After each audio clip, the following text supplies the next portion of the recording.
Quand on franchit le passage dans la haute haie qui entoure le jardin Plume, on se trouve directement plongé dans l'ambiance végétale de cet espace qui privilégie les atmosphères spontanées.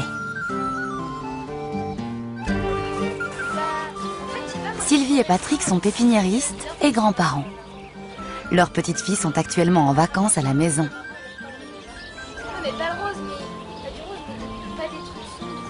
Au-delà de l'espace consacré à la pépinière, on accède aux parcelles aménagées autour des bâtiments d'une ancienne ferme.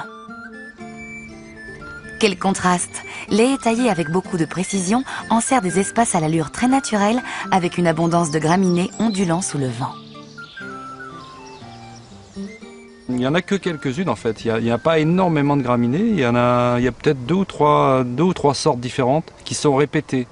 Et c'est vrai qu'on n'aime pas de planter uniquement des plantes vivaces, on aime bien qu'il y ait à la fois des graminées et des plantes vivaces mélangées. Et c'est ce qui fait un équilibre, ce qui donne un équilibre. C'est une façon d'introduire la nature dans le jardin, c'est une façon d'accompagner les plantes. Si on ne mettait que des fleurs les unes à côté des autres, on n'aurait peut-être pas le même effet. Je crois que c'est ce qui donne toute cette souplesse dans les jardins. Les floraisons se succèdent au fil des semaines.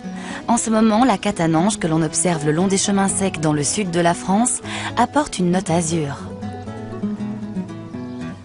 Au-dessus, les longs épis floraux du Véronicastrum se dressent vers le ciel. Haute et majestueuse, cette plante cousine des Véroniques, originaire de l'Amérique du Nord, crée des axes verticaux dans un parterre.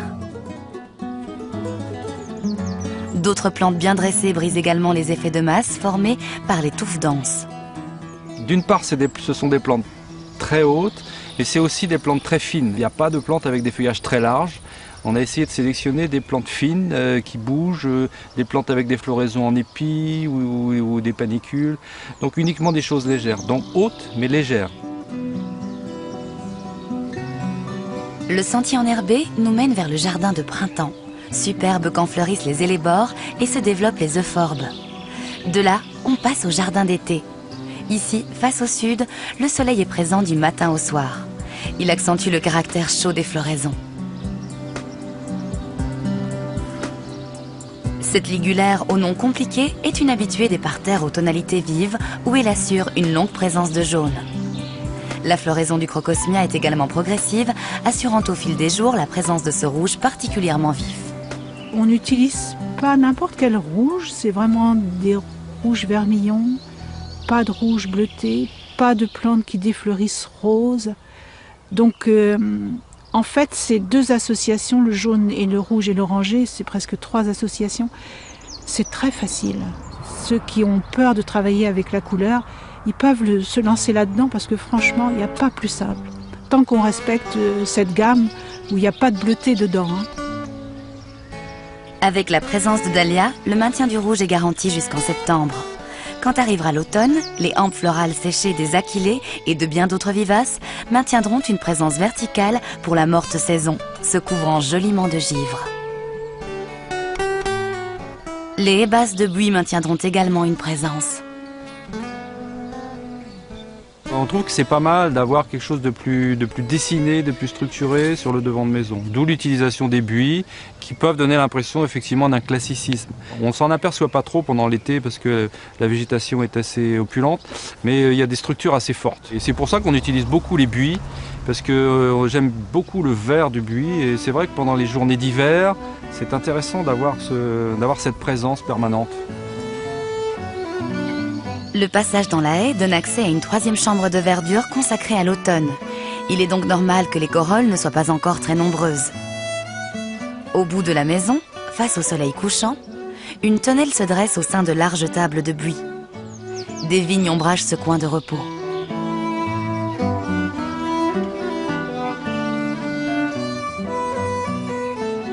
D'ici, la vue sera superbe quand toutes les floraisons d'arrière-saison s'épanouiront. En attendant, de la couleur est déjà présente avec la verveine de Buenos Aires, encore une plante haute et légère.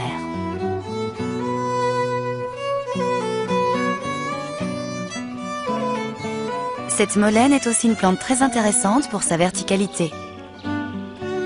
Elle permet d'attendre l'explosion des couleurs en septembre.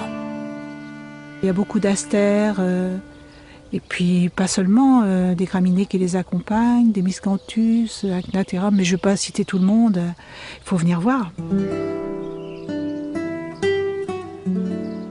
La promenade se poursuit au travers d'une prairie fleurie. L'allée mène à un espace clos qui est en fait l'ancien potager de la ferme. Au début, Sylvie et Patrick y ont produit des légumes dans une atmosphère de jardin de curé. Aujourd'hui, les cultures potagères sont remplacées par une profusion de fleurs. On aime bien à chaque fois qu'on a une partie de jardin qui est une idée directrice. Et ici, c'est être gai. Il faut que ça soit lumineux, gai, fleuri, en abondance. On utilise tout, les vivaces, les annuels, les bisannuels, dans un mélange un peu fou, mais avec un peu d'ordre quand même. Hein. Cela ne se perçoit guère, mais les vivaces sont cultivées en ligne, comme les légumes qui formaient auparavant des harmonies de couleurs. Cet échinacée au nom amusant, avec 4 Z, est une forme hybride bien éloignée du type sauvage. C'est les fleurs qu'on met volontiers dans le potager, celles qui sont redoublées, des hybridations un peu particulières. Et là, c'est vrai qu'avec l'ânette, enfin moi j'aime beaucoup le contraste entre le très fin, très doux, et une présence très forte et très ronde des fleurs à côté. Enfin, j'aime bien ce mélange. Un tapis de thym rampant offre son arôme si on le frôle de la main. Avec toutes ces trouvailles botaniques, le Jardin Plume rencontre beaucoup de succès en Angleterre. Les articles des magazines de jardinage le qualifient de jardin innovant. Nous, on s'en rend pas très bien compte, parce qu'en fait, on est toujours avide de nouveautés. Quand quelque chose nous plaît, on n'hésite pas, on l'introduit tout de suite au jardin. On est toujours à la recherche des nouveaux hybrides ou des plantes qu'on ne connaissait pas et qui pourraient avoir une place intéressante dans la gamme qu'on a déjà. Donc ça ne s'arrête pas et c'est un vrai régal, quoi. C'est un vrai plaisir.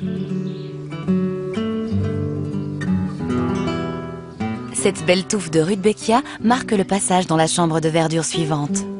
Ici, nous sommes parmi un choix de miscanthus géants. Ils cachent une pièce d'eau propice au bain de soleil.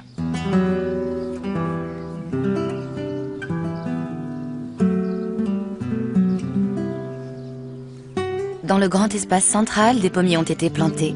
Nous sommes en Normandie et ils permettent de retrouver l'ambiance typique des vergers d'arbres haute tige. Les carrés de prairies sauvages qui rythment l'espace accueillent des floraisons parmi les graminées. Ici, Patrick donne un petit coup de pouce à la spontanéité naturelle. C'est là où le jardinier est amené à jouer avec la nature, c'est-à-dire que les plantes indigènes, il les laisse et elles sont intéressantes. Ici, il y a beaucoup de boutons d'or, par exemple, on les a laissés, mais on a aussi amené des choses nouvelles, comme par exemple des bulbes. On a amené des bulbes de camassia.